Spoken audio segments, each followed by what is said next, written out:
ವೇದಿಕೆ ಮೇಲೆ ಕುಸಿದು ಬಿದ್ದ ಹಿರಿಯ ನಟ ರಮೇಶ್ ಅರವಿಂದ್. ಹೌದು ಸ್ನೇಹಿತರೆ, ರಮೇಶ್ ಅರವಿಂದ್ ಅವರು ಒಂದು ವೇದಿಕೆ ಮೇಲೆ ಕುಸಿದು ಬಿದ್ದಿದ್ದಾರಂತೆ. ಒಂದು ಕಣ್ಣೀರನ್ನು ಹಾಕಿದ್ದಾರಂತೆ ಇವರ ಪತ್ನಿ ಮತ್ತು ಕುಟುಂಬ. ಅಷ್ಟಕ್ಕೂ ಏನಾಯಿತು, ಯಾಕೆ ಒಂದು ರಮೇಶ್ ಅರವಿಂದ್ ಅವರು ಕುಸಿದು ಬಿದ್ದರು, ಅಷ್ಟಕ್ಕೂ ಏನಾಯಿತು, ಹೇಗಿದ್ದಾರೆ ಒಂದು ರಮೇಶ್ ಅರವಿಂದ್ ಅವರು, ಇದೆಲ್ಲದ್ರ ಬಗ್ಗೆ ಸಂಪೂರ್ಣವಾದ ಮಾಹಿತಿಯನ್ನು ಈ ಒಂದು ವಿಡಿಯೋದಲ್ಲಿ ನಾನು ನಿಮಗೆ ತಿಳಿಸ್ಕೊಡ್ತೀನಿ. ಅದಕ್ಕೂ ಮೊದಲು ನೀವು ನಮ್ಮ ಚಾನಲ್ಗೆ ಸಬ್ಸ್ಕ್ರೈಬ್ ಆಗಿಲ್ಲ ಅಂದರೆ ಈ ಕೂಡಲೇ ಸಬ್ಸ್ಕ್ರೈಬ್ ಆಗಿ, ಹಾಗೆ ಒಂದು ಪಕ್ಕದಲ್ಲಿರೋ ಬೆಲ್ ಐಕಾನನ್ನು ಪ್ರೆಸ್ ಮಾಡೋದ್ರ ಮೂಲಕ ನಮಗೆ ಸಪೋರ್ಟ್ ಮಾಡಿ. ಒಬ್ಬ ಒಳ್ಳೆಯ ನಟ ಕಲಾವಿದ ಅಂತಕ್ಕಂಥದ್ದನ್ನು ನಾವು ಇಲ್ಲಿ ರಮೇಶ್ ಅರವಿಂದ್ ಅವರನ್ನು ಹೇಳ್ಬೋದು. ಒಬ್ಬ ಹಳೆಯ ಕಲಾವಿದ ಅಂದರೂ ಕೂಡ ತಪ್ಪಾಗಲಿಕ್ಕಿಲ್ಲ.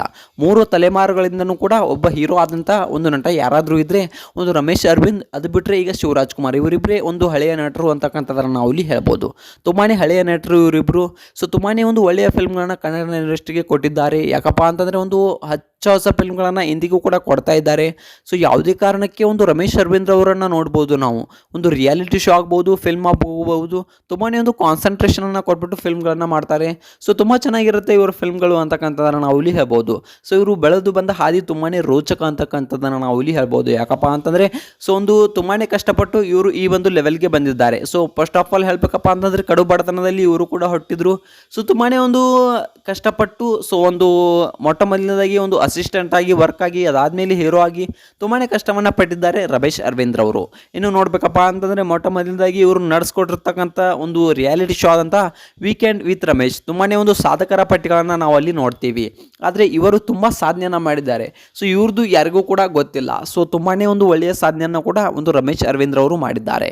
ಇನ್ನು ನೋಡಬೇಕಪ್ಪ ಅಂತಂದರೆ ರಮೇಶ್ ಅರವಿಂದ್ ಅವರು ಒಂದು ಮೊನ್ನೆ ಅಷ್ಟೇ ಒಂದು ಕಾರ್ಯಕ್ರಮದಲ್ಲಿ ಭಾಗವಹಿಸಿದ್ರು.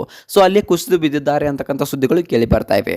ಅಷ್ಟಕ್ಕೂ ಏನಾಯಿತು ಆ ಕಾರ್ಯಕ್ರಮದಲ್ಲಿ, ಯಾಕೆ ಒಂದು ಕುಸಿದು ಬಿದ್ದರು, ಒಂದು ಯಾವ ರೀತಿಯಾಗಿ ಈ ಒಂದು ಘಟನೆ ನಡೆದೋಯ್ತು. ಮೊಟ್ಟ ಮೊದಲನೇದಾಗಿ ಒಂದು ಕಾರ್ಯಕ್ರಮದಲ್ಲಿ ಎಲ್ಲರೂ ಕೂಡ ಭಾಗಿಯಾಗಿದ್ದರು. ಒಂದು ರಮೇಶ್ ಅರವಿಂದ್ ಆಗಿರ್ಬೋದು, ಹಾಗೆಯೇ ಇನ್ನೊಂದಿಷ್ಟು ಹಿರಿಯ ಕಲಾವಿದರಾಗಿರ್ಬೋದು, ಹಾಗೆ ಕೆಲವೊಂದಿಷ್ಟು MLPಗಳು ಕೂಡ ಆಗಿರ್ಬೋದು. ಒಂದು ತುಂಬ ಜನರು ಅಲ್ಲಿ ಭಾಗವಹಿಸಿದ್ರು.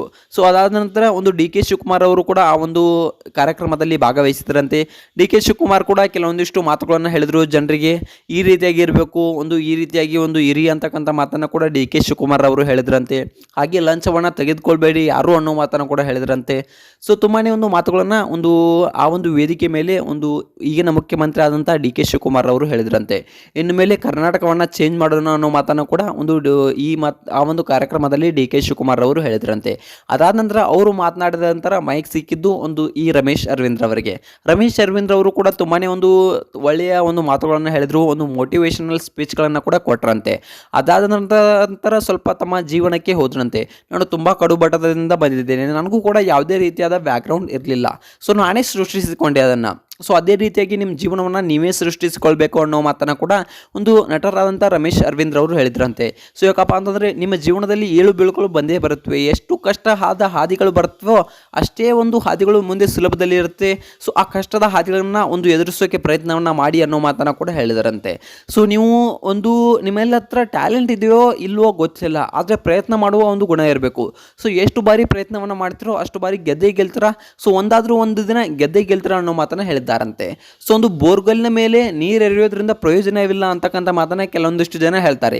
ಆದರೆ ಬೋರ್ಗಲ್ನ ಮೇಲೆ ಸತತವಾಗಿ ನೀರು ಎರೆಯಿರಿ, ಸತತವಾಗಿ ನೀರು ಎರೆದ್ರೆ ಖಂಡಿತವಾಗ್ಲೂ ಆ ಕಲ್ಲು ಕೂಡ ಕಟ್ಟಾಗುತ್ತೆ ಅನ್ನೋ ಮಾತನ್ನ ಒಂದು ರಮೇಶ್ ಅರವಿಂದ್ ಅವರು ಆ ಕಾರ್ಯಕ್ರಮದಲ್ಲಿ ಹೇಳ್ತಾರಂತೆ. ಅದಾದ ನಂತರ ತಮ್ಮ ಜೀವನಕ್ಕೆ ಹೋಗ್ಬಿಟ್ಟು, ಜೀವನದಲ್ಲಿ ನಾನು ಕೂಡ ತುಂಬ ಫೇಲ್ಯೂರ್ ಆಗಿ ಇಲ್ಲಿವರೆಗೂ ಬಂದವನು. ತುಂಬಾ ಫೇಲ್ಯೂರ್ ಆಗಿದ್ದೇನೆ. ಯಾವ ರೀತಿಯಾಗಿದ್ದಪ್ಪ ಅಂತಂದರೆ ನಾನು ಕೂಡ ಯಾವ ರೀತಿ ಇದ್ದನಪ್ಪ ಅಂತಂದರೆ ಒಂದು ಬಾಡಿಗೆ ಮನೆಯಲ್ಲಿ ವಾಸವಿದ್ದೆ, ಅಂತಹ ದಿನಮಾನಗಳು ಕೂಡ ಇವೆ. ತುಂಬಾ ಫೇಲ್ಯೂರ್ ಆಗಿದೆ, ತುಂಬಾ ಕುಸಿದು ಬಿದ್ದಿದ್ದೆ ನನ್ನ ಜೀವನದಲ್ಲಿ ಅನ್ನೋ ಮಾತನ್ನು ಕೂಡ ಹೇಳಿದ್ದಾರೆ. ಯಾವ ರೀತಿಯಾಗಿ ಕುಸಿದು ಬಿದ್ದಿದ್ದೆ ಅಪ್ಪ ಅಂತಂದರೆ ಇನ್ನೇನು ನನ್ನ ಜೀವನವೇ ಮುಗಿದೋಯ್ತು ಅನ್ನೋ ರೀತಿಯಲ್ಲಿ ಇದ್ದೆ. ಆದರೆ ನಾನು ಹಠವನ್ನು ಬಿಡಲಿಲ್ಲ, ಮತ್ತೆ ಎದ್ದು ನಿಂತೆ ಅನ್ನೋ ಮಾತನ್ನು ಹೇಳಿದ್ದಾರೆ.